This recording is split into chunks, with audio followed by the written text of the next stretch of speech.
ડાંગ જિલ્લામાં ગેરકાયદેસર ચાલતા 63 જેટલા રિસોર્ટ અને ટેન્ટ હાઉસ સામે તંત્રએ લાલાંક કરી છે। સાપુતારા અને તેની આસપાસના વિસ્તારોમાં પ્રવાસીઓની ભીડનો લાભ લેવા મંજૂરી વગર ઊભા કરાયેલા આ બાંધકામો સામે એક જાગૃત નાગરિકે સ્વાગત કાર્યક્રમમાં ફરિયાદ કરી હતી।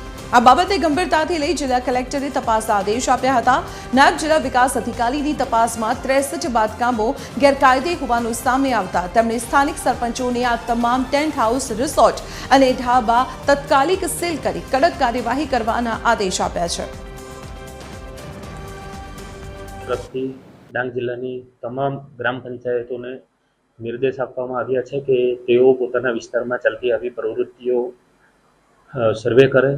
જો બાંધકામની પ્રવૃત્તિઓ વિના પરવાનગીથી ચાલતી હોય તો એને બાંધકામ અટકાવે, તેમજ જેમાં બાંધકામ થઈ ગયા છે એ તમામ એકમો નિયમાનુસારની પ્રક્રિયા કરી નોટિસો વગેરે આપી જરૂર જણાયે સીલ કરવા સુધીની કામગીરી કરે।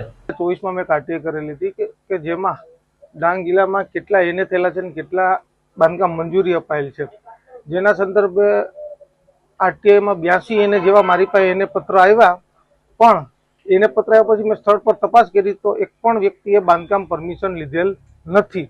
જે જાણતા મેં નગર નિયોજક અધિકારી શ્રી પાસેથી આરટીઆઈ માગેલ, જેમાં ખાલી 5 જ વ્યક્તિઓએ પરમિશન લીધેલ હતી જે તે સમયમાં।